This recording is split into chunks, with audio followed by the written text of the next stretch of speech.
Santé.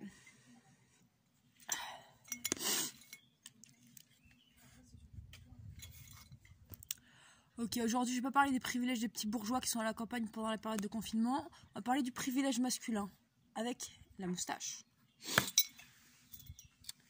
Du coup j'ai trouvé un texte sympa dans Pulp, l'édition féminin masculin, ce bouquin.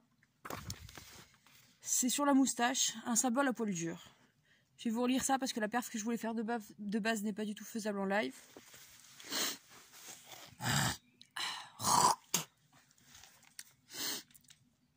Nous sommes tous poilus. Hommes et femmes possèdent exactement le même nombre de poils sur le corps. Ah, pardon, c'est l'église. On laisse passer. C'est bon. Oui, il est 2h, je suis pas vraiment en direct. Alors, hommes et femmes possèdent exactement le même nombre de poils sur le corps. Pourtant, l'apanage de l'homme, c'est le poil sur la face. La barbe et la moustache, c'est pas des trucs de fillettes. La moustache est un signe qui ne trompe pas. En avril 1907, les garçons de café parisiens décidaient de se mettre en grève pour protester contre leurs conditions de travail. Parmi leurs revendications, l'une d'elles ne manque pas d'étonner, ils réclamaient le droit de porter la moustache. Pourquoi refusait-on ce droit à ces pauvres garçons et pourquoi était-ce si important pour eux de rester moustachus? À cette époque, le café et les restaurants parisiens s'efforçaient de ressembler aux grandes maisons bourgeoises et aristocratiques. Ils en copiaient le faste et l'apparat. Le client devait y être servi comme un prince. Le serveur devenait alors, le temps d'un repas, un serviteur. Or, les gens de maison avaient interdiction de porter la moustache. Ôter ce droit aux garçons de café, c'était en faire des domestiques. Sans moustache, ils n'étaient pas tout à fait des hommes. Nous voulons notre rang d'hommes, comme tous les travailleurs, et ne pas être astreints à singer les femmes par la suppression de la moustache, déclaraient les grévistes au journal L'Humanité. Ils voulaient garder cette moustache qu'ils portaient à la caserne. En 1914, on appellera poilus les soldats de la Grande Guerre. Être français, être soldat, et donc être un homme, c'était porter la moustache.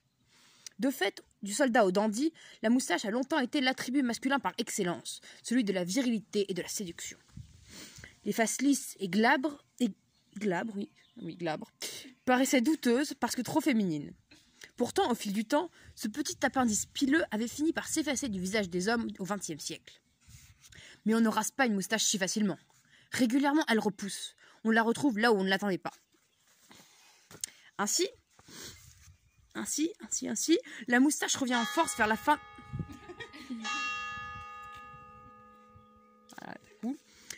Ainsi, la moustache revient en force vers la fin des années 1960 dans les pays occidentaux.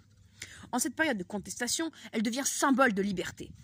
Lorsque les Beatles décident de casser leur image de gentils garçons et de produire une musique plus expérimentale, ils s'affichent arborant de fières moustaches sur la pochette de l'album Sgt. Pepper's Lonely Hearts Club Band. C'est un signe de liberté et de subversion que l'on retrouve d'ailleurs dans le mouvement hippie. On laisse pousser cheveux, barbe et moustache. C'est le poil en toute liberté. La moustache devient alors plus ambivalente encore quand elle vient orner les lèvres de ceux que l'on commence à appeler les gays dans les années 1970. Les membres du groupe disco des Village People sont tous moustachus. Le code de la virilité s'inverse et devient celui d'une homosexualité affirmée. Affirmée, pas infirmée. La moustache est aujourd'hui à la mode, mais sous forme de jeu ou de clin d'œil branché. Fausse moustache collée, moustache tatouée, même les filles s'y mettent. Qu'ils soient revendiqués ou tournés en dérision, certains symboles ont la vie dure. Et donc c'était un texte de Christian Demilly, accompagné d'une petite citation de Anton Tchekhov. Un homme sans moustache, c'est comme une femme avec une moustache. Et ben on se demande ce que c'est.